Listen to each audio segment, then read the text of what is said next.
All right. Welcome to PLC Sessions. My name is Dwayne Edwards, president of Pencil Lewis College of Business and Design here in Detroit, Michigan. This is the lovely Miss Suzette Henry, um, the founder of MLab Collective at PLC. So we are here tonight. So I would say for the next hour, hour and a half, I think, something like that. Hour. You already cut it short. I thought it was an hour and a half. We are going to share with you about this amazing class that we have with GM and Chevy.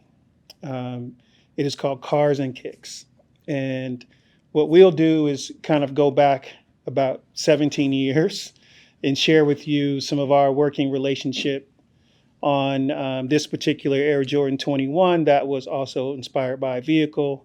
So you can kind of have an understanding of how cars can influence sneakers. So we'll do that, and then we'll go into some Q&A and give you guys a chance to, give you all a chance to ask questions about ways to get into this industry, questions about the program that we have with GM. And the goal for us during this session is to really help you leave informed and educated about our Cars and Kicks program with GM, as well as the best way to actually participate in Pencil Lewis programs. So I will start off, just so you know, the people who are tuning in who know myself and Miss Suzette, we don't really always stick to scripts.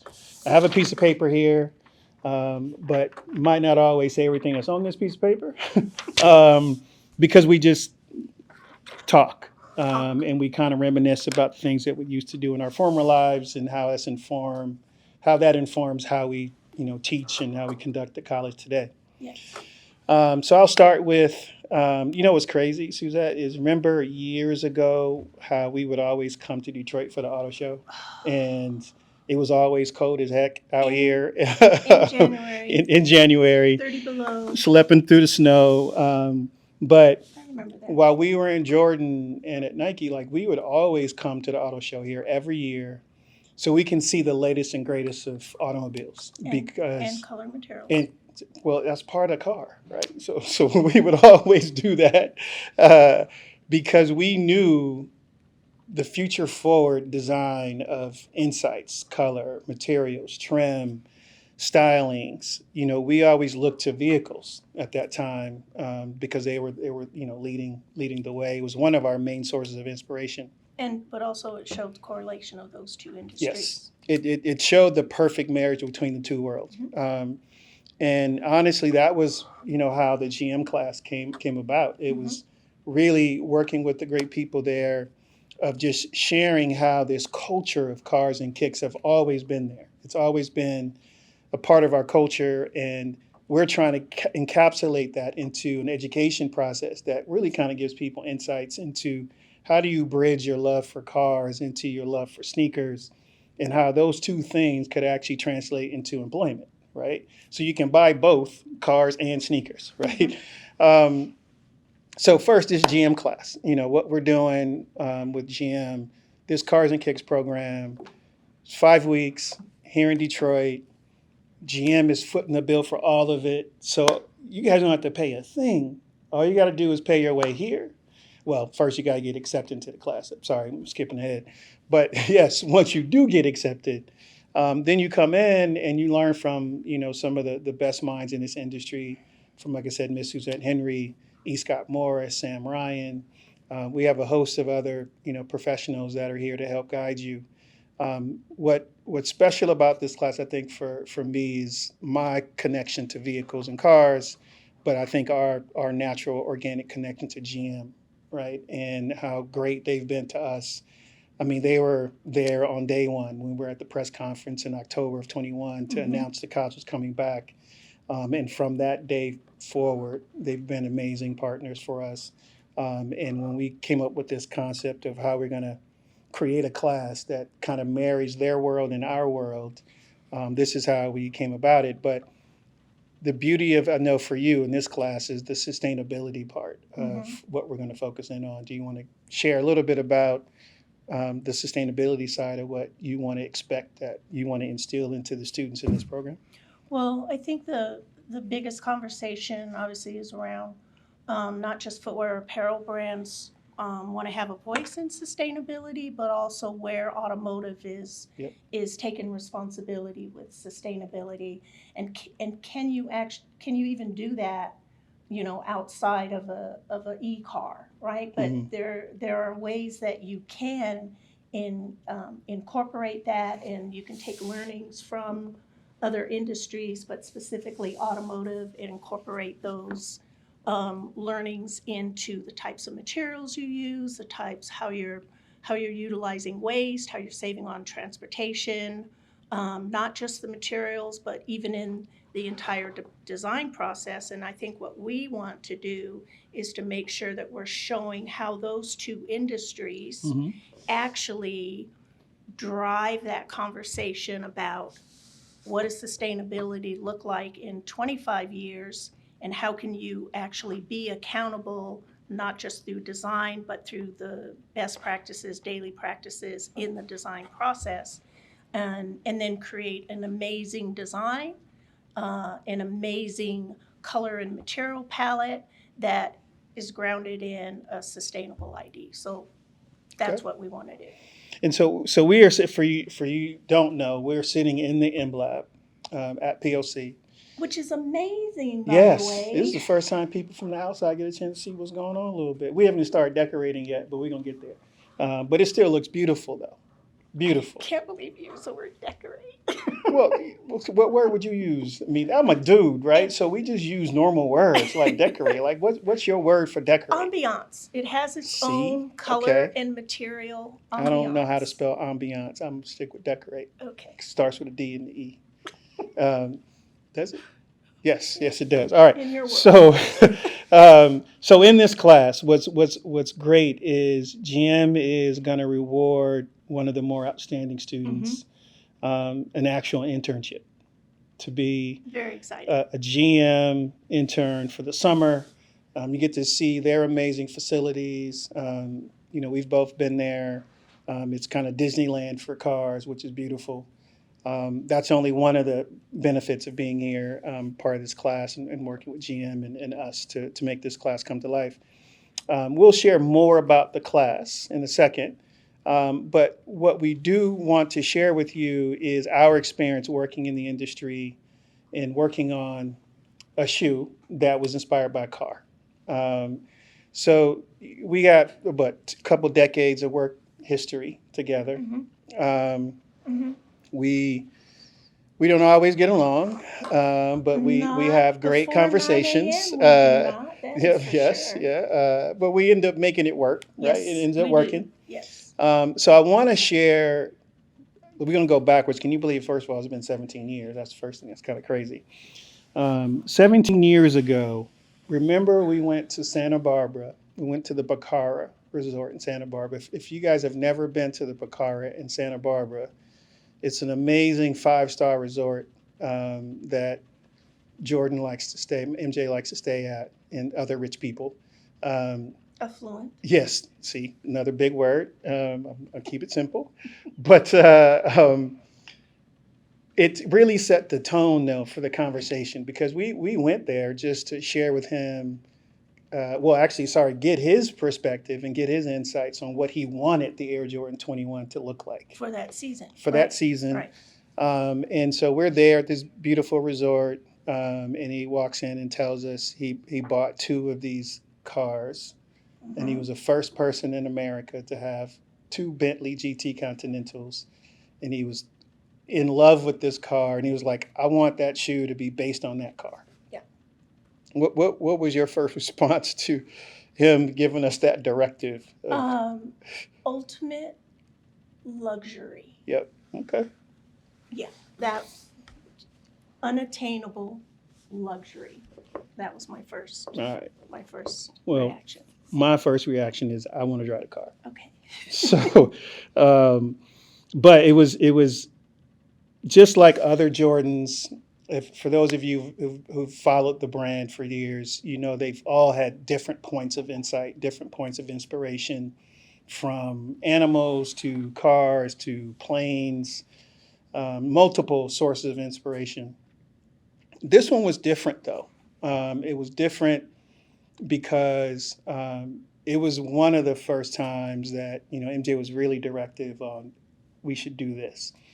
And so our first task was, okay, we had to learn everything about this vehicle and how can we translate it into a product without it being overtly a shoe that looks like a car. Yeah, mechanical. Right? Yeah. Mechanical So that's the last thing we want is it for those of you who are looking to submit to the GM classes, do not submit a shoe that looks like a car. Like that's not the goal. The goal is not that. The goal is how do you study GM vehicles, specifically Chevy EV vehicles? How do you understand the language, design language, the materials, the sustainability part of what they're bringing to the table with these EV vehicles, and how do you translate it into a product? Right. But you're going to say exactly what I just said, a lot different. in a different way. Yeah. So it's also about looking at design cues and the line of a car versus the line of that shoe you're going Yep. to design. The textural, the small textural elements inside of a car, whether it is stitching or quilting or tucking Yep. or wood grain. We're going to show them all that stuff in here. I am still on my Oh, sentence. I'm sorry. My bad. So that you are actually taking a design cue from one industry and you're translating that into another industry, but yet the person is still supposed to have the same experience, which MJ called. Do you remember what he called that? He called that the ride. Ah, The okay. ride. Yeah. okay. So Okay. I don't think I was in that meeting. I was. But all right, so let's dive into the details of this shoe. Yes. All right.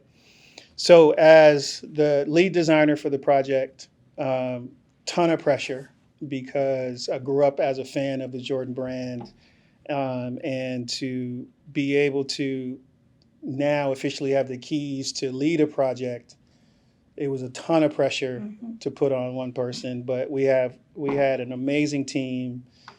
Having Suzette as the lead material and color goddess, Jason Maiden, storytelling genius. Who else was it? Tate, Michael Tate. DiTullo, Octavio Lebrano was with us. Product marketing team, Josiah Gentry. We had a strong team in Jordan. Oh, and then developers are out of control, like Phil Simmons, Josh Hurd, The builders. Jeff Spanks. Jeff. We had a Spankers. crew. Like we were small, understaffed, stressed out, but we just kept going. Right, Remember, we just kept going. Only 12 of us. It was so sad that we were so understaffed, but that was a whole nother That's conversation. another conversation. We was killing it though. Oh wait, I was a team of one. You were a team of one. That's right. So yeah, That's right.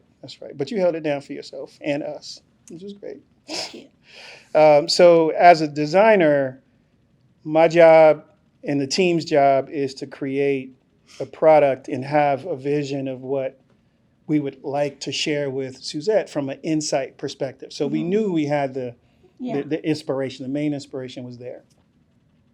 So while she's doing insights and inspiration and research, we're also doing insights and inspiration and research. And then we come together and compare notes. And I didn't always give you all of my notes at one time. I kind of like gave you stuff a little bit at a time and Like a drip and a dribble. a little bit. Yeah. So we wanted to do some more stuff on here, but we ran out of time because that was my fault. But we were able to do some really cool things. So Big picture. yes. So a few things we'll share with you on the 21 that you may not know, because I don't know if we did too much of a call out or we talked about. Maybe we did. It was so long ago, I can't remember. But looking at the shoe, one of the few things we wanted to do was really how do we capture the essence of the vehicle? And the GT sits low, and so it's a low ride. And one of the first design aesthetic things we did was we covered the midsole, and that's called overlasting or double lasting. So it gives the shoe a feeling of it sitting lower to the ground because technically the upper is, but your foot is normal height. It's just the upper is covering up the midsole. That was purely based off of the positioning, the profile of the car itself. Then obviously with the Bentley, we go into the grill. Like the grill is the thing. And Suzette knows this. When I get a point of inspiration, I go all in on that inspiration. And so I'm measuring the grill. Like I'm physically measuring the grill and translating each dimension down into a scalable size that it could fit here as well as on other parts of the shoe that would create some slight ventilation. So if you ever have this shoe, you'll see it actually is the exact dimensions just reduced of the actual grill itself. And then we start to explore the interiors of the product as well. But let me just add what I like. Oh yeah, what's that material? Because I couldn't use metal. So what material did we use there? We just used a composite for that. But what I was going to say is what I had always loved about it, just like the Bentley, is that you just saw it coming. Yep. And what you mentioned to me, what you were trying to capture was that shelf appeal. Yep. So that there was something about that particular design that made that consumer want to pick it up off the shelf. Yep. So. Always that was a classic. That was a classic Jordan design language where you knew what the shoe was from a distance by the design of the product. Because as you see, there is no visible branding on this shoe on the side. Jordans were at that time, and I think still even maybe today, maybe not as much, but they were shoes where you rarely ever saw the logo on the side of a shoe. And you knew what the shoe was based on the design language, the visual design language, which was really critical and important for us. But creating that visual color blocking that highlighted a section of the shoe you really wanted people to pay attention to. I think the other thing that we tried to do with this slight subtle hit here, one of the things that I looked at was in these high performance cars, there was these Bravo brakes. Whenever you see a high performance vehicle and you see those brake pads that are bright red or yellow or blue or whatever color it is, those are from this amazing brake company in Italy called Bravo. And so that's what this little hit of this little trim of red is. It's kind of reflecting that brake visual that you would get, that you would see. So again, it wasn't like I'll put a big brake on the side of the shoe. I just took the visual translation of what that color represented and then represented it in the upper itself. So then I really want to get into how do we leverage the construction of the interior of the car with the construction of the shoe, but I needed the materials to pull that off. And so talk to me about this beautiful leather that you got. It's a little dirty now because people have been touching it, but you were able to find some really nice upper leather materials for this shoe. Well, so my job was always to take the inspiration and sort of like, in your case, pulling teeth from you so that I would have a wish list. And I would just takes me a little while to get it out. That's all. Like pulling teeth. Yeah. And I would take that wish list, and in this particular case, I ended up going to Italy, and our inspiration. She had to go all the way to Italy to get some leather. Okay, all right, okay, good. It was like my backyard, all and right. I had to go. They didn't have it in Beaverton? No, they didn't have that in Beaverton. You don't got no Italian cows in Beaverton? No, and I went all the way to Italy to the Linda Pelle Raw nice Materials show. That's a nice show. That's the most beautiful raw materials show. And I had my wish list, and I had about 2 or 3 things on my wish list, just a wish list of 5. And my intent was to find this leather that was used, excuse me, in the Ducati bike. Yep. And it was the last day of the show, and I was just stumped, and I could not find this tannery that provided the leather for Ducati. And you went all the way to Italy to And get it, and you couldn't come home without it. And I was Okay. not going to come home without this leather. And so I was very frustrated the last day of the show. And so I remember, you know how they have those big metal stairs where all the restaurants are up on Yep. top.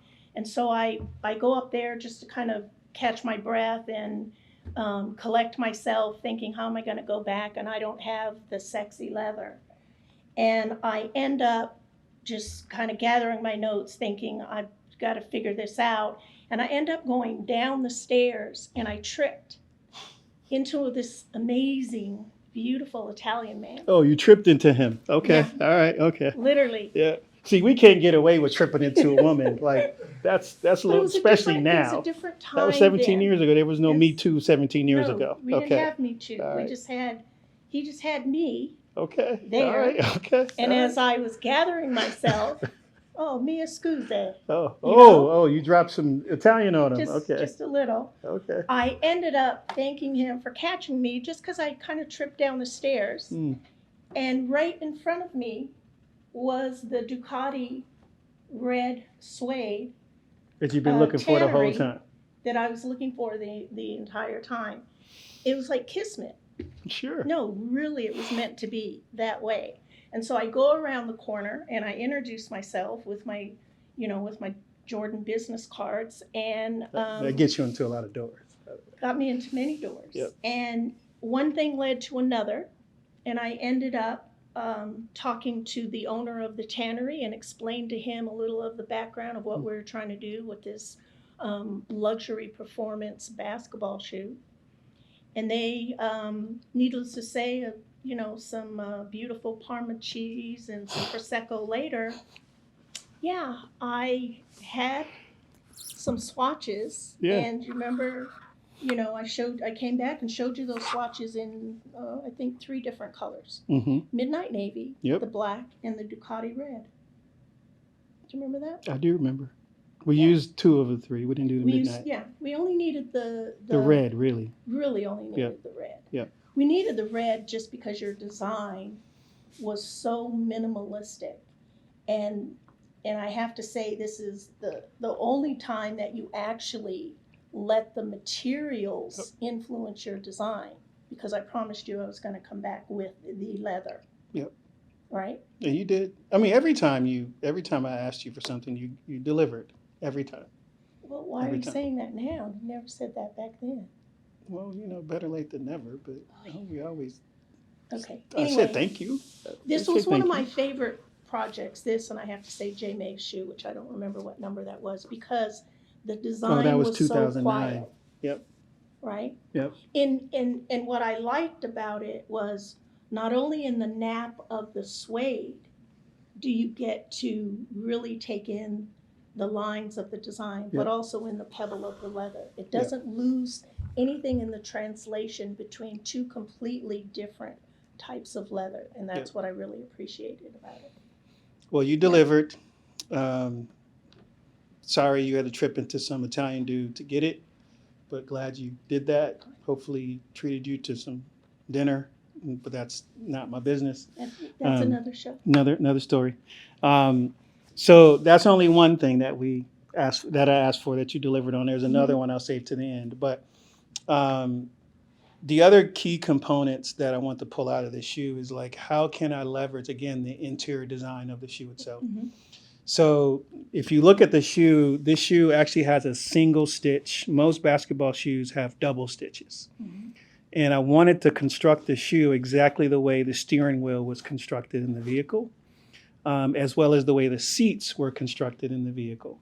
So the upper design is constructed similar to how the steering wheel was constructed on both sides, as well as the tongue itself is paying homage to the seats for this one particular one that we had in mind. And then the other version had this beautiful quilted seat. So we quilted out the interior lining. That's where, the quilting came from. It came from the vehicle. But then there's other design cues that I don't think we ever shared, where at the time, this was the tallest Jordan in the front and the lowest Jordan in the back. And that was also from the car itself, because it was actually a pretty loud vehicle when you turned it on, but it was also one of the heaviest cars, Yeah. and but it performed a lot lighter than it looked. And so whenever you double last a product, it sometimes gives you a perception of heavy because you have more of the upper, but it's actually one of the lighter Jordans we've done as well. So again, picking up on kind of the visual, performance cues and or perceptions of. Then we just played with some smaller, subtle things. We really wanted this red lace. Asked for these metal tips that were the tailpipes that you got for us.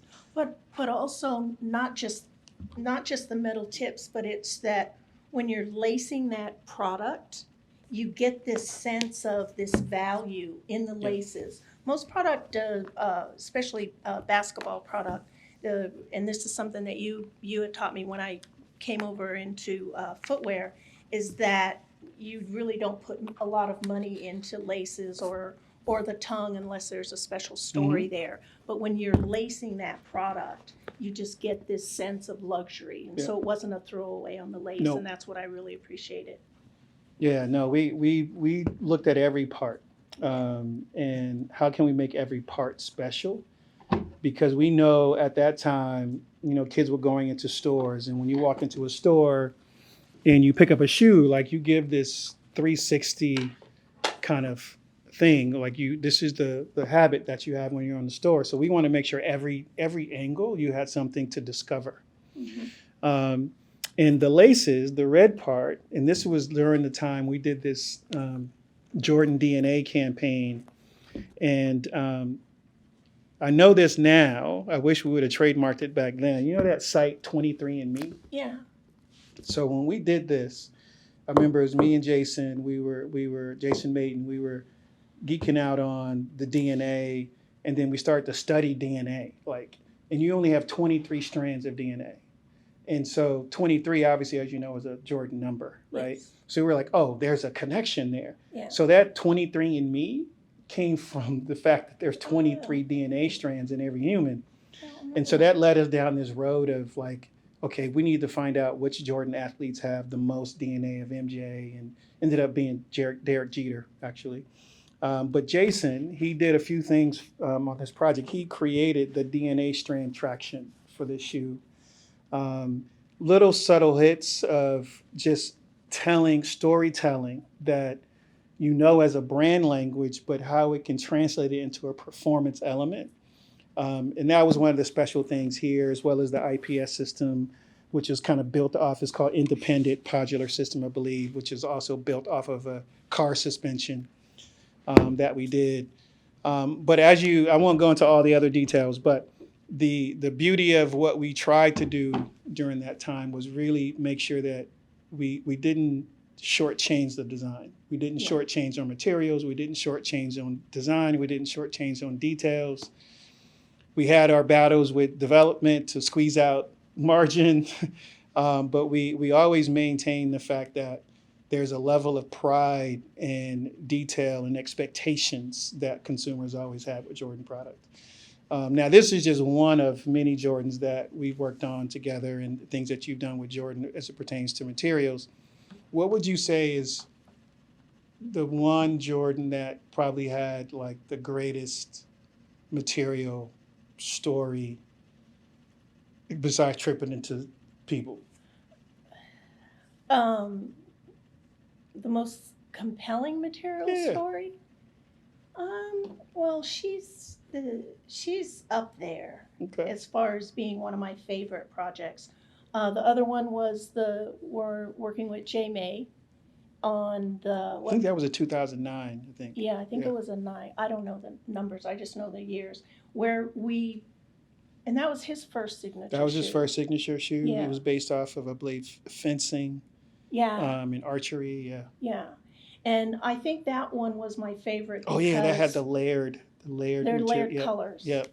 Where I ended up learning quite a bit about thermoplastics from one of the smartest women at Nike at the time. She's no longer there, but she does still have about 650 patents at Nike. Wow. Yeah, Rosita. Wow. Oh yeah. She's that's at right. Apple now, Wow. I believe, still.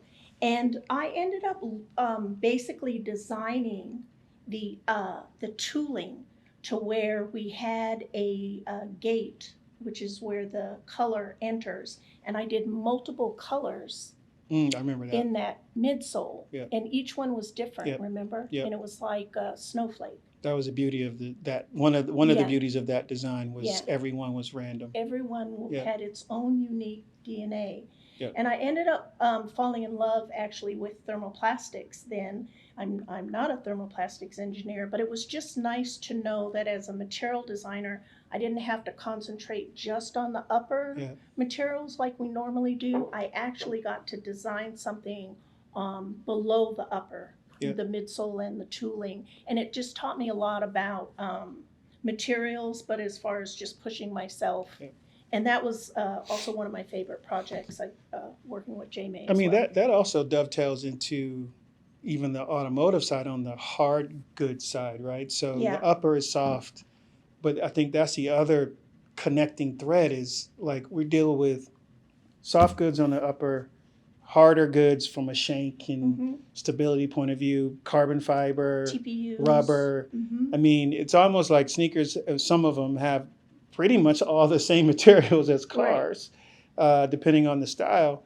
But it's like, I don't know if people really understand that level of connective thread, even from a material point of view, that you would have rubber, you would have carbon fiber, you would have TPUs, leathers, synthetics, textiles. Those are all materials you would have on a car. Literally all the same. And paint. And paint. Yeah, And there we paint. go. There we And go. paint. And some of them can live and be innovated into more sustainable materials. Some of them maybe straddle, but at least they can be considered recyclable. So they still, at least, you can give them a nod for almost being sustainable, for right. at least trying to be sustainable. Right. Right? And that's, I think, what's great, again, about the connection of this class is that you don't have to hit it 100% in order for it to be sustainable, but you can at least solve some of the problems by creating that DNA of, I tried to make it sustainable, or I saved cost here, or I saved time here. No, it's good. So the last thing I'll point out on this issue before we talk about the class more and take some questions, so get these questions ready for us, is the last piece I asked you for was we had this concept around discovery. Like Jordan's always had discovery elements that we wanted to share with people. And we never really always told people about these discovery elements. We just allowed them to find out on their own. And so we did that with this one. It specifically shows up on the white version. The red version you could probably get on StockX, probably 600-700, and I think the white is about 300 or 400. But the white one actually has a hidden message on it. So I asked Suzette, like, hey, I want to put a message on the shoe, but nobody knows it's there. And so she kind of complained a little bit and then came back with a solution. And so if you have a pair of the white ones, and if you have a black light, if you turn the light on and you click on the medial outside collar, you will see this hidden message that's sitting there. And we never told anyone that this message was here. And it led to the left shoe and the right shoe are different. It led to the website that had other information to kind of decode this kind of riddle that we created for the product. But that was another kind of hidden element, that finding this blacklight ink and was another win for us. And very difficult. Social media picked up on it. They found it and they start posting pictures of it, but we never told anyone it was there. Same with the thread. As you can see, the thread glows a bit more as well. But we never talked about any of this, and it just kind of became this snowball of consumers talking about this thing and showing their glow of what their shoes were. How hard was that to find this ink? It was very, very, very, very, very difficult. I don't know if that was 5 varies, but it was very, very difficult. And that's, I can't go into detail because it's in a vault somewhere, but that's one of the challenges of being a material designer and having a crew of designers where, you know, you have to solve problems. Yeah. That is just your role, and you can't, especially if you're with an iconic brand, you can't fake that. Nope. There's communication, respect, expectation, and it was very difficult. And It I don't wasn't think more. It wasn't as difficult as the next shoe I told you to find me some ink that disappears based on temperature. Yeah, you said let's do the reverse now, and I said, when are you going on sabbatical? Right. But you found it, though. You got it. Yeah. It was a little late. We kind of ran out of time. That was my fault. So we couldn't exactly go to retail exactly the way it was supposed to be. But it was pretty cool, though, to have. Imagine we got samples. Imagine. I'm actually surprised that still works. It's still because, this shoe 17 years old. Yeah. This it is should MJ's not be 13 and a working. half. Yeah, that ink should have already Still gone working. to bed. Yeah, Still working. must be a great vendor. Maybe. Or maybe a great material designer that Oh my God, discovered the right vendor. is this being filmed? Yeah.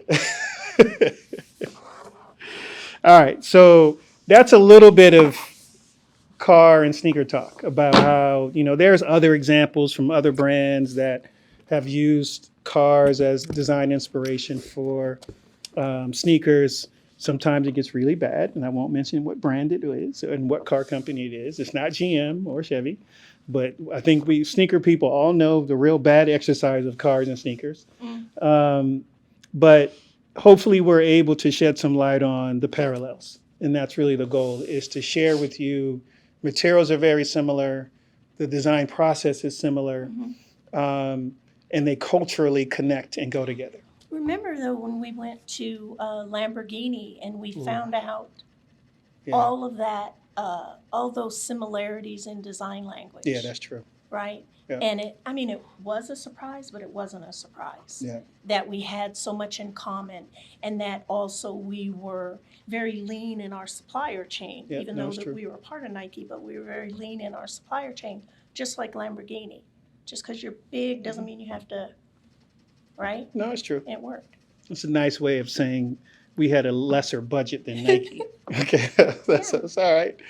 All right. So the class will cover all these things. Yes. You will give them a deep dive into all of these materials and more, of the possibilities of what could be done with footwear as it pertains to using automotive as a source of insight and inspiration. We may even be able to use some GM materials and some Chevy materials and play with their EV side a little bit. And If they're see. sustainable. Oh, they're going to be sustainable. Okay. Well, That's going to happen. I will be the judge of that. Okay, that's fair. I'm looking forward to that. Yeah, Though. okay. You know, there's actually, since you mentioned that, there's actually a material that I just discovered this weekend that they're using in these energy efficient cars, to where the steering wheel is wrapped with a smart fiber, What does it do? and it basically reacts to the body like a DNA, to where it can actually sense heartbeat, and Well, and it that could makes actually sense, save 'cause someone's life. That makes sense. Almost Because like your wearing hands. smart base layers, right? Right. Yeah. Huh. So I mean, there's it doesn't get more connective than that. But can you imagine, like, just maybe blowing up the design brief to where you really connect the driver to the That'd be cool. To the product. yeah. Well, that's what you're gonna do to them. So challenge them. Challenge GM and Chevy as well. Yeah. Challenge. See, yeah. It's all about being uncomfortable. Yes. It's all about that. No, it's good. So I think we got about a week or so left for submissions. Hopefully, this was helpful in regards to giving you a little bit more insight as to what happens when cars and sneakers kind of collide and do what they do. But we are here to really help you kind of understand the job possibilities, right? The possibilities that exist at GM and Chevy as it pertains to, if you're a sneakerhead or if you love sneakers, or maybe you end up loving color design and you love the materials and the way things feel, and you just discovered that's a job, like That's a someone job. gets paid to do that. Yes, someone gets paid to do that pretty well. And that's what we try to do here at Pencil Lewis is help you discover some career opportunities that maybe you did not know. And if you did have an inkling of it, we kind of give you the good and the bad and what you didn't know either And if associated with it, so you can kind of make up your own relationship Yeah. with the career. I was going to say, if you don't want to change your life, then don't apply. But That's we fair. encourage you to apply. Yeah. And to, as Dwayne mentioned, just be uncomfortable and learn what you don't know about design. Yep. By submitting to the class. Yep. So it's going to be fun for those of you who get accepted into the class. And this damn gnat been everywhere the whole time, man. But It's for a- those of you who It's a pencil gnat. no. Yeah, but for those of you who take a chance on yourself and like, oh, I want to try this, then just know you'll be working with industry veterans that have been doing it for a long time, and they have a lot of insights that can help you grow and get closer to whatever you feel your future looks like, or we even help you discover what your future could be. And so that's our talk, but we're gonna actually answer some questions for some folks that may have some questions for us. So hopefully they're good questions. Hopefully they ain't no silly questions like, can you get me a size 12? So we're gonna break it up. First half, a lot of people have specific questions about the Jordan 21. Of course. So, That's my previous life. I don't like talking about my previous life, but I'll answer some of them. Today, yes, sir. Okay. All right. So the first question was, you mentioned a wish list of items while you were talking. The person wanted to know what were the 5 items on the wish list. On my material wish list, or She had a wish list, and I had some stuff that she didn't want to do for me, but that's not. Yo, let's hear it. What's your let's wish hear it. list? No. no, let's See, hear now it. you open that can of worms, Open it. LB. Open it. Oh, material. But I still would like to know. Wouldn't you like to know what's the wish list that I couldn't do? Remember, no, I didn't say you couldn't do. Oh, that I couldn't they get. want both. Yes, you couldn't get. They want both. So, Remember that Well, time? okay. It wasn't this shoe. Remember that time when this is illegal? If you're okay, Remember that he's time- talking about dead animals. Yes, that remember that cannot go time? into the I country. wanted to Yeah. make an elephant 3, a real elephant 3, like And from I said- Africa elephant 3, Okay. like not the print. Like I wanted what's that, Dumbo? I wanted Dumbo That's what in a he 3. said. Suzette, That's what I Why wanted. don't you go to Italy? No, Get me- Africa. Get me. No, because I told you you said so. Do they have elephant skin there? Yes. And I said, yeah, they do. And he said, why don't you bring me back some Dumbo? And I Yes. said, that's illegal. So that would be a no. And I can't get through customs in that. That's fair. And then remember, MJ said, well, can you bring me back some tiger? And I said, well, boo, that's illegal too. Right. So no, I can't do that. So that's That's why we have That's a- embosses. That way you don't have to kill the animals. All you have to do is emboss it on the leather. it's not the Much same. more It's not sustainable. authentic. Oh my goodness. It's about authenticity. It's about sustainability. That was 17 years ago, though. Saving the planet for now. Yeah, that's fair.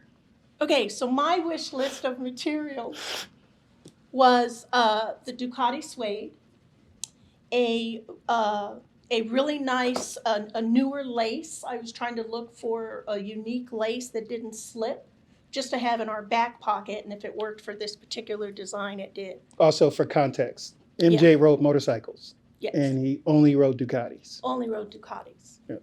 Right? Inside collar lining, something that was very luxurious. I'd already done satin or something. So inside collar lining materials that were very unique. A couple of release papers, meaning textures that I Yeah. could translate. These are the leather versions. We also would do takedowns of those shoes into full family. And Yeah. obviously for cost reasons, I would have to translate these materials into synthetic materials. Yeah. So that was sort of my wish list. And I think I had a hardware probably some hardware I was looking for on my list too. Yeah. And the other one I can't tell you, or I'd have to lock you away. Ms. Suzette, they wanted to know the name of the woman in charge of the thermoplastics. Her name is Ruzica Krajcek. She left Nike and went to Apple. And she works, I believe she currently works for Apple. The smartest Yeah, woman she really is. I've ever met, and she's a giver, meaning Yeah. she mentored me and taught me how to navigate my 12 years when I was at Nike at Jordan. Yeah. Wonderful woman, very Yeah. smart. Yeah. 650, over 650 patents she Crazy. still has Yeah. at Nike. Yep. Yeah. Ruzica. Okay, so then we got two more questions about the shoe before we transition into the application process and Mhm. submission. So back to the shoe, we got a question about the actual price or what it took to actually make the shoe, like the cost breakdown. Well, you divide it by 4. So I think the shoe came out at $175, I think, at retail originally. So you normally just divide it by 4, and that's the FOB. Freight on board is FOB. So it's the cost that you pay after duty and taxes, and it gets to America. It's called FOB. So the FOB would normally be whatever retail is divided by 4, especially for a Jordan product. Some brands have a lesser margin than 50%, but yeah, from what I remember, it was divided by 4. Okay, and then the last question for Jordan 21 is, what was the inspiration behind the black light portion added to the medial side? It was that movie. Damn it, Nicolas Cage. Treasure something. Treasure Hunter? No, National Treasure. National Treasure. National Treasure. So I was watching National Treasure, and it was all like these clues that led to another clue, and it was like he was all over the place. I don't even know what country he was those in. crazy glasses too, remember? Yeah. So it was me watching like National Treasure, and I'm like, oh, that could be kind of cool to create kind of like this scavenger hunt. And so that was the first clue. And then the left and the right shoe had different clues on it. And then it led you to the website, which had other clues you had to find because we never talked about it. And so it just became this total discovery moment that kind of just went viral before stuff went viral. Yeah. Okay, well, let's transition to the actual application process because we got tons of questions. Yeah. One person wants to know when the application is due and what to expect as their first time applying. So what does that consist of? So, I mean, each track has a very specific deliverable on the website for you to apply for. Please make sure you follow instructions. Suzette's instructions are a little bit more detailed than Footwear's instructions.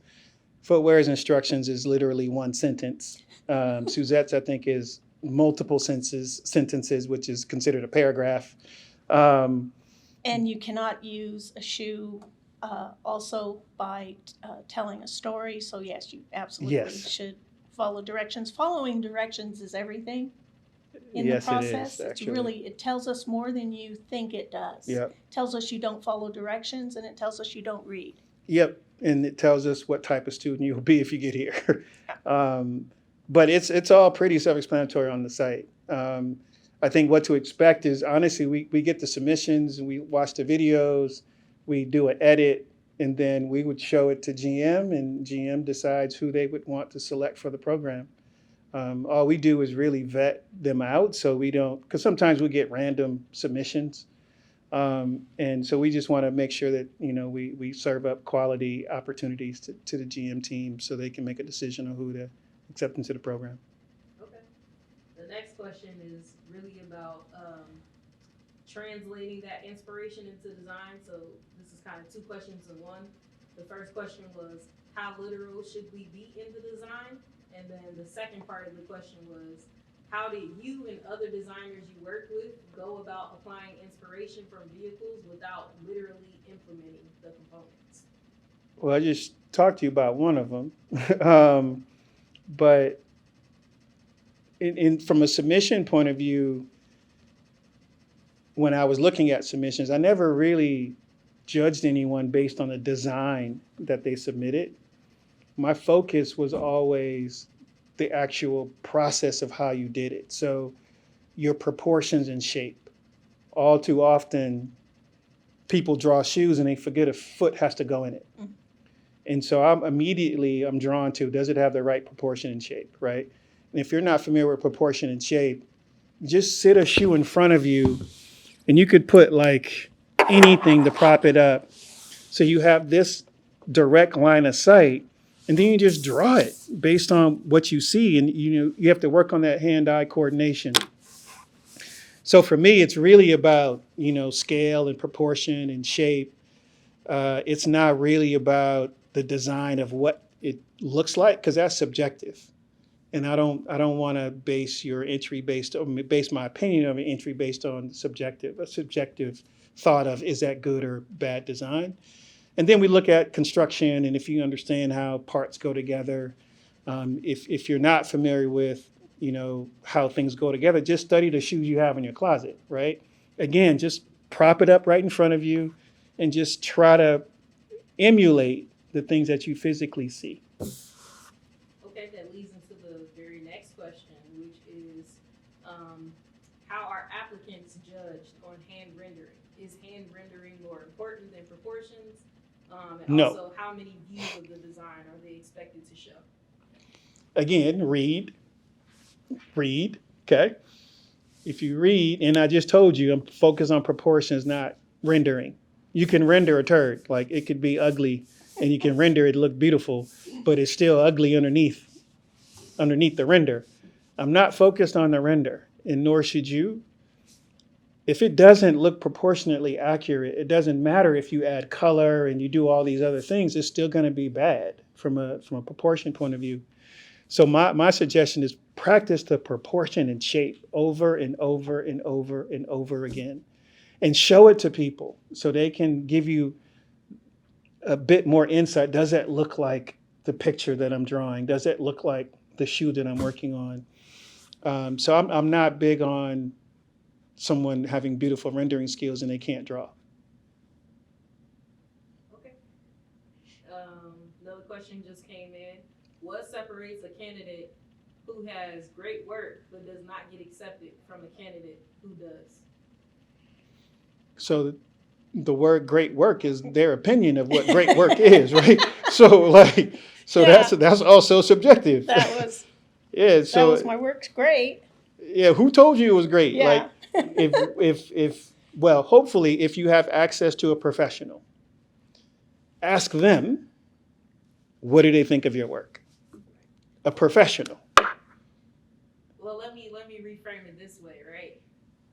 Say there is a person who's great at rendering and proportions, but does not follow directions. Oh, Versus you the out. person who Not follows interested. the directions, but may not be great at rendering. But That second one would probably be a better student because they follow directions. They follow directions. And they are open to growth and to change. Yep. okay, Yeah, no, that's true. Because we can help you get better at the craft. Yeah.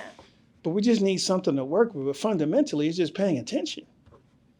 If I ask you for some red Kool-Aid, don't bring me purple. Can I answer the question? Yeah. Real quick? Yep. Because you use the word student. Can you describe what it means to be a student at PLC versus like Good call. what people might understand a student to be? Yeah, so good call, JP. So we look at quote unquote student as a future professional.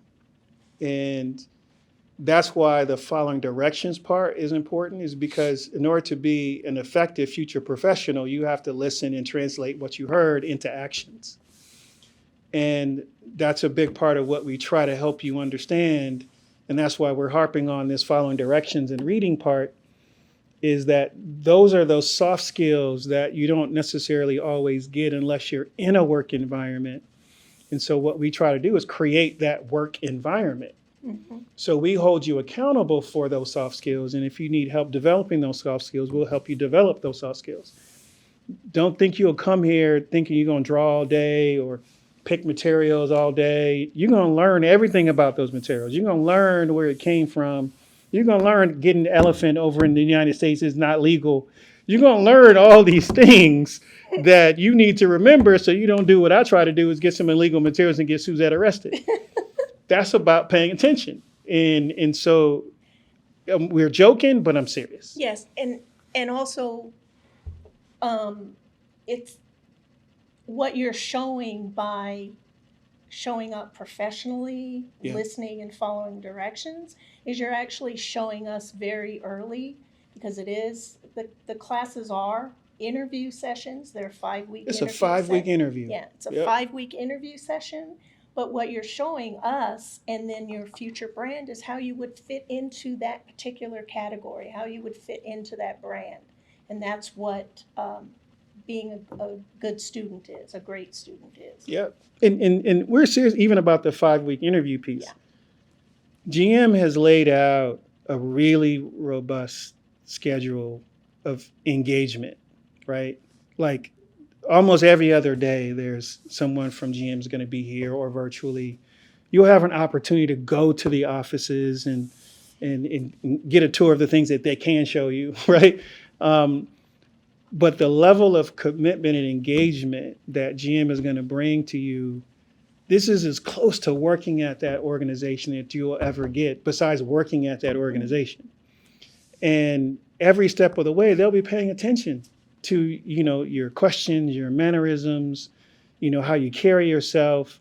Those are all those soft skills that we don't always get a chance to know are important. And those are the things that we're not always taught.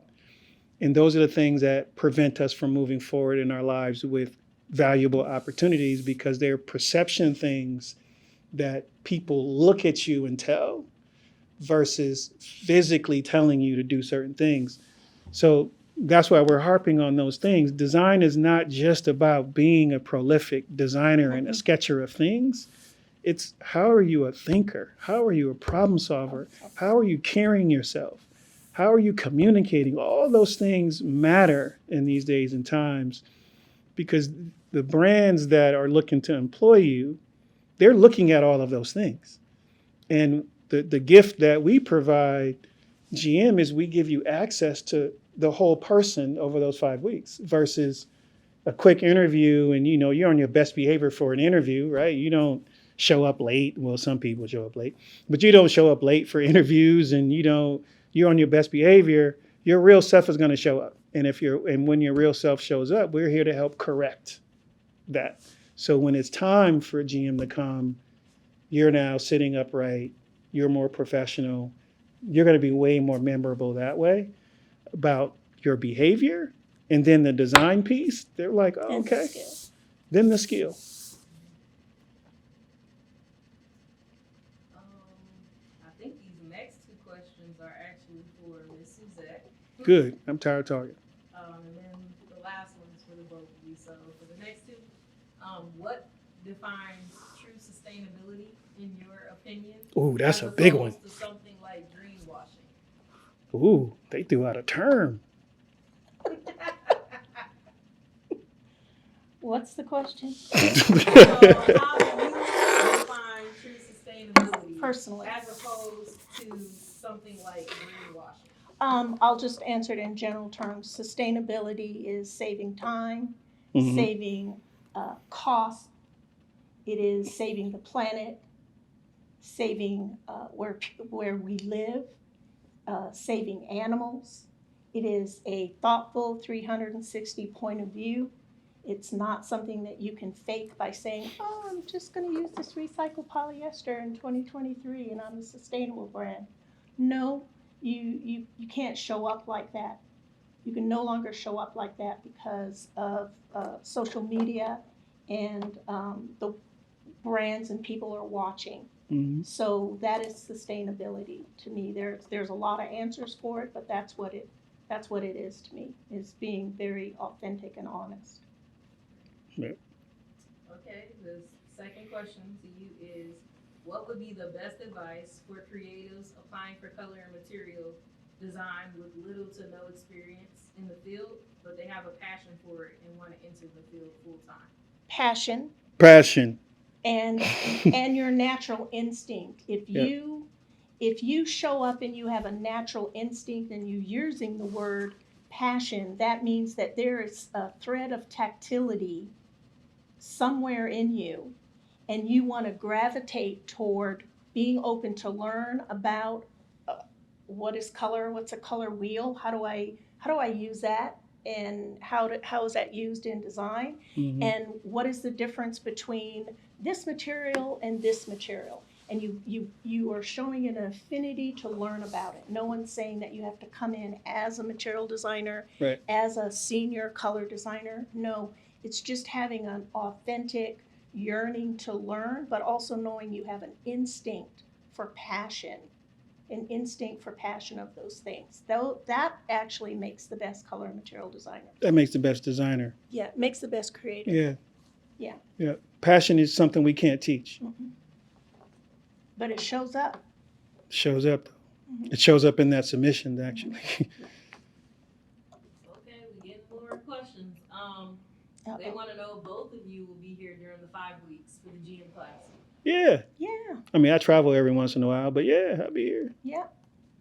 With bells on, Yeah. color bells. I won't be having bells on. No, No, I don't wear bells. not even spy ink bells. You move better in silence. You get more done in silence. That was another design inspiration. That was the Japanese design inspiration. Quiet confidence. Another question is from a former footwear student. They said, I want to learn more from Miss Suzette, but it's my main goal to be a footwear designer because I know that will help me become better. That's Should true. I split my time and do multiple submissions or focus on my main goal? Hey, Focus on your I passion. don't play the lottery, but I know if you play once, your chances of winning is less than if you play twice. I would increase your chances and submit both, but do them both to your best ability. Don't shortcut one versus the other one. If you don't think you can give it your all, I would focus on the one you really want. And if you really want to be a footwear designer, I can tell you the more you know about color materials, it'll make you a better designer. And so the footwear designer piece, to me, that's easier. Color materials, I can tell you that's where it's at. That's going to be the future of multiple design industries is materials. Mhm. Because the materials are going to get a lot smarter. As you talked about the steering wheel, they're a lot more intuitive. That's going to be the future of how we interact with products. It's going to be true interaction with those products, and it's going to be the material interaction. All roads lead to CMF. Yeah, she like that. We should get that as a sign somewhere on the Should, wall shouldn't somewhere. we? Yeah, Yeah. it's true though. Yeah. No, it's true. Yeah. Quick question, somebody wants to know if it's okay to include their inspiration image on their submission if the sketches remain untouched. As long as that sketch looks proportionally correct, yes. Because I'm just going to look at that. I'm not going to look at the image that you have as inspiration. I'm going to look at that proportion and shape. Well, I don't look at sketches anymore. That's going to be E and Jenna. Let's see, another question coming in, will there be programs available for overseas students? Yes. We thinking about you overseas folks. We ain't forgot about you. We actually do have a class coming up, actually. We do have a class coming up. So if you signed up to our mailing list, you will see a class coming up. Soon as we close the GM session, that will be online and specifically targeted to international students.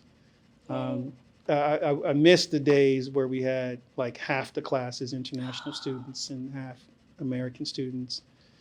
You just learn more from people, and you know the learning environment is just so much richer when you have that diversity of thought and diversity of backgrounds. So yes, we ain't forgot about you. We actually got a few things coming up for international folks this year, so I'm excited about that. Next next question is really focused on, I guess, GM. What jobs are GM looking to hire for this program?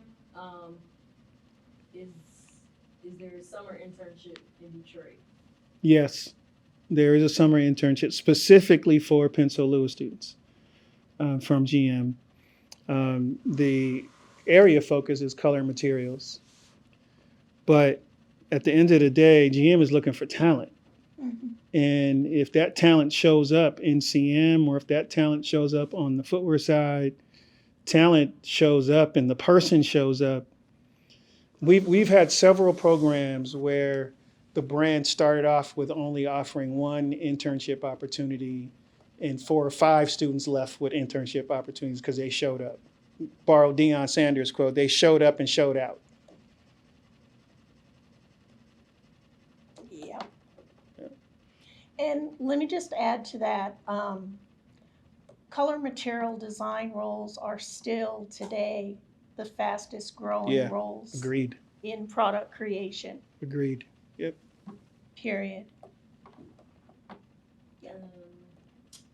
International students, they want to know if they're able to showcase their skills and still submit even if they're not eligible. Absolutely. For the program. Absolutely. That's a great question. I wish we could encourage more people to submit because we still see it. Like we still see the work, and if the work is good, like we'll try to figure it out. You know, the good folks over at GM, they're clever with visas and stuff. So, but I would definitely encourage you to submit because you will have a chance to have your work seen by professionals. And you know, like I said before, talent shines, and when it shines, and people try to figure out ways to move mountains. Okay, hold on. So we got one from Christian out in Portland.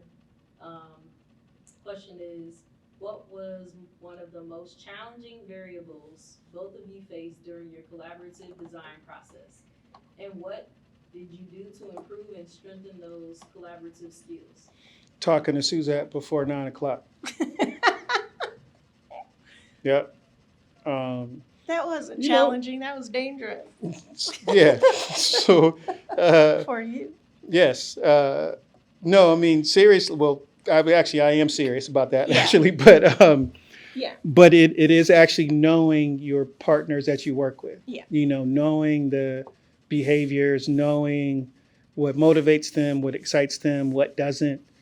You know, when you're working on a team, it truly is a team, and you have to know, you know, your team's mannerisms and behaviors and likes and don't likes, so you don't step over that line. And all too often, you know, people step over lines because they just want to go over there. And I would say that's probably one of the things I admire about you, Suzette. You're consistent with checking people when they step over that line. But no. I mean that in the authentic way, because Yeah. people aren't always authentically honest Yeah. that way. And I will answer that to say one of my greatest learning opportunities when I was at Jordan was, I think it helped for a small period of time that I was the only female on the staff, It's true. but I had to learn to take you out of a friendship role and then you were my boss. Yep, that's right? true. And that was That's very, true. very, very difficult for me. Yeah. But I had a crew of 5, sometimes 7 designers, and I had to learn how to be a chameleon. I had to learn how to be a direct report to Yep. you, but also more like a best friend. Whereas with this designer, I might have been like his little sister Right. or big sister. Big sister. With Yeah. this designer, it was strictly a business relationship. Right. And I had to learn how to ebb and flow and just That's be true. a chameleon every single day, every single project, but to learn how to speak you guys' language so that I could then do my job. And it was incredibly, I want to say it was incredibly time consuming. but it was worth it Yeah. because it was an investment in each of my designers. And I say my designers because those relationships were built, which is part of the product creation process. But Yep. I learned to respect how those designers worked, and you guys learned how to communicate thus to me, Correct. so that I could help you help yourselves, and we were successful. And it was some days We it were was, very successful. yeah, we were very successful, but it was incredibly challenging part of the process. Some days you'd go home and you'd have nothing left to give because you just gave Yeah. everything at work.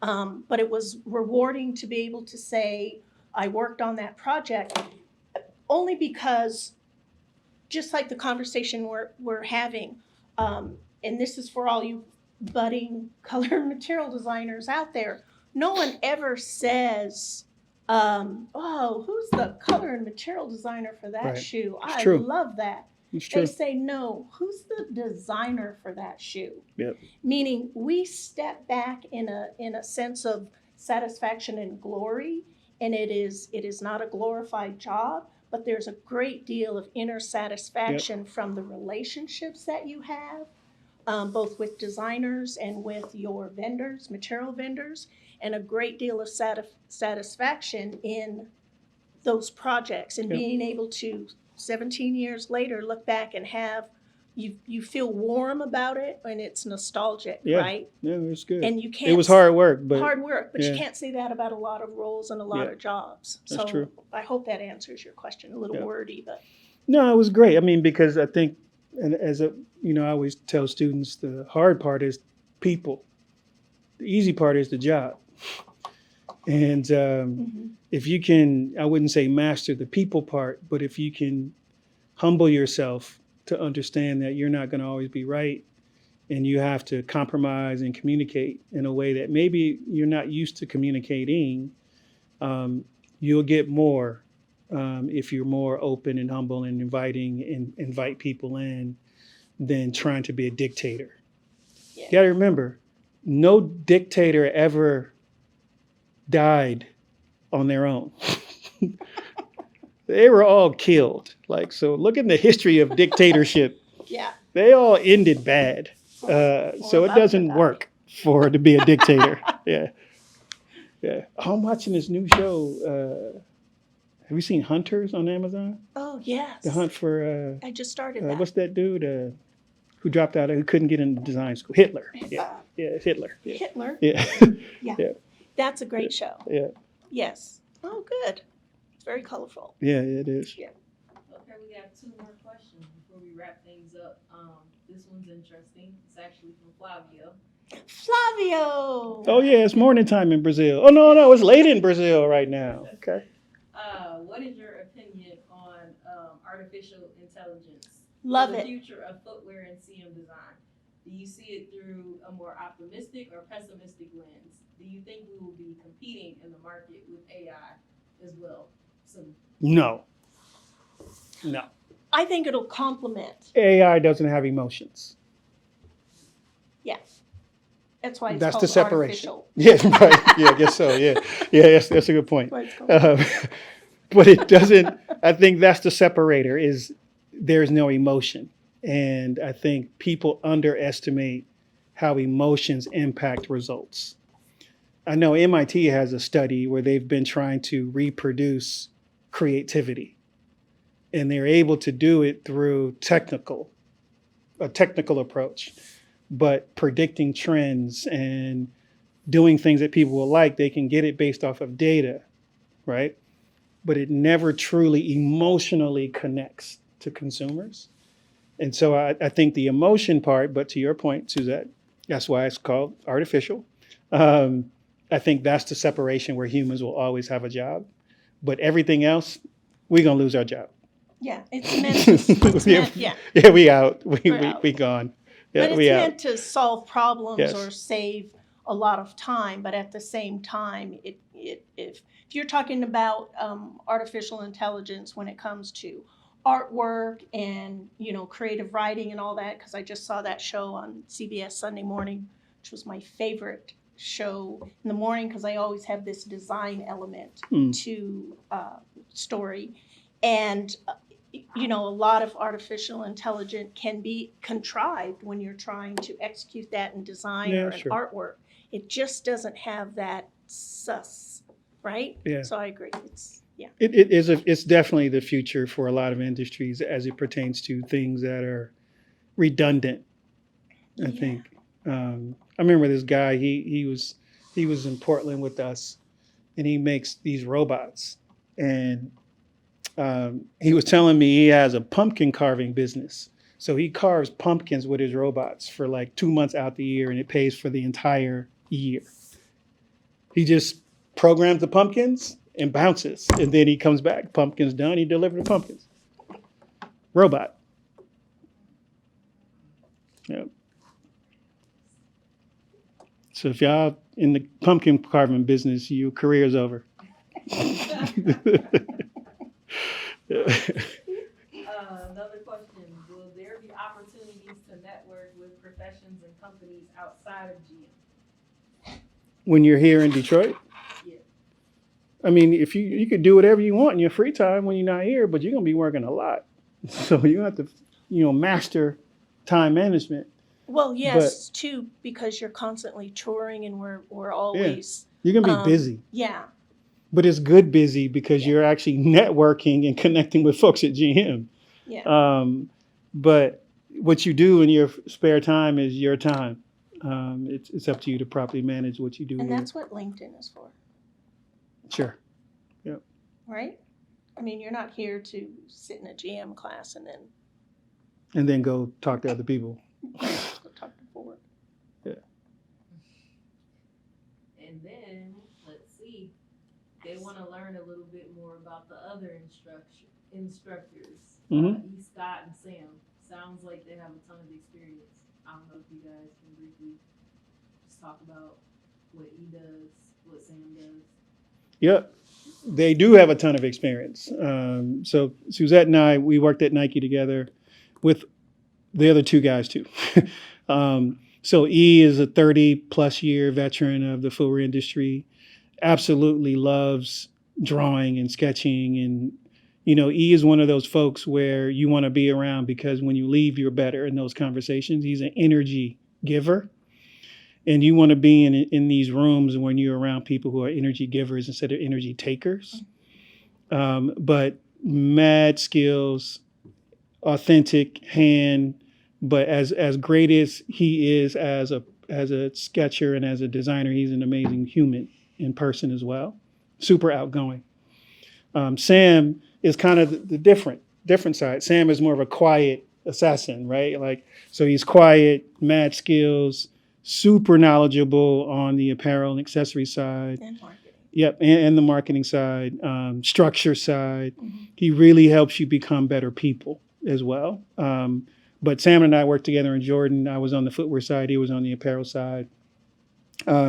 Blessed to have them both here as, leading both of those, the footwear program and the apparel program. Both amazing talents, but then both different types of amazing people. And so trust me, you're gonna leave way better than when you got here, with both of them under your wing. I mean, you under their wing. Absolutely great people. Looks like we hit all of the questions, so I don't know if you want Yay. to just kind of wrap up with when the due date is, and easy steps in places to send them to apply. Well, I don't know when the due date is. When is the due date? Technically, it's January 29th. January 29th. All right. 11:59 p.m. What's That's like today? Tomorrow. What's today?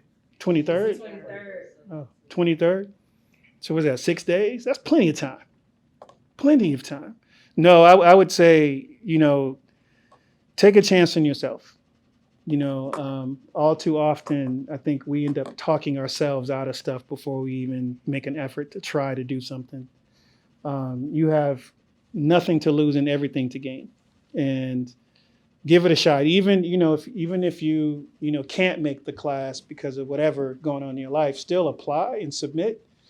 Because again, talent is talent. We may reach out to you for other opportunities in other programs. But I would say definitely take a chance on yourself, and I think you'll be surprised at what happens when you leave here. But with GM being so close to where we are, this is one of those rare classes that we have that you get a chance to visit the actual corporate offices, and you have, kind of continuous engagement with the people who work at the brand that want to see you succeed, and they're passing on knowledge and insights, not only about, what it's like to be at GM, but just sharing their experience of what it's like to be in the industry and how they've been able to navigate it for quite some time. And that's what we really want to get out of our programs, and the types of partners we want to seek is those that are genuinely invested in you, making you a better person, and then making you a better creative second. The person part is the most important part for me. The creative part, you can continue to grow and develop that. If you leave here a better person, then I feel we did our job. You could always go home and work on both of those skills. But I would say you got 6 days to possibly change your life.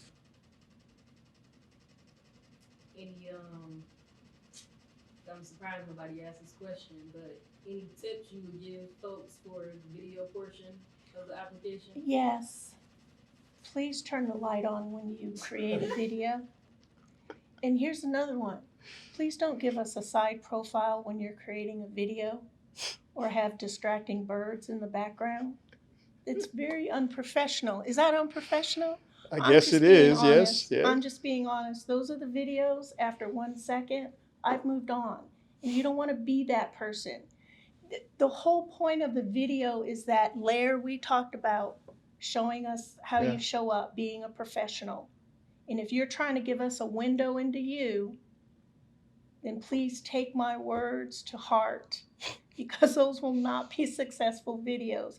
You're laughing, but you know it's true. I mean, with all this TikToking and Instagramming, they didn't know how to shoot no damn video. You can do it if you're on TikTok, and that's not the videos that we get. Yeah, we don't want no TikTok videos. So be professional when you're creating your videos. Speak to the camera. No one's saying you have to have professional lighting, but for goodness sake, do it right. We know you can. Okay, here's another question. We get this question all the time about timing, right?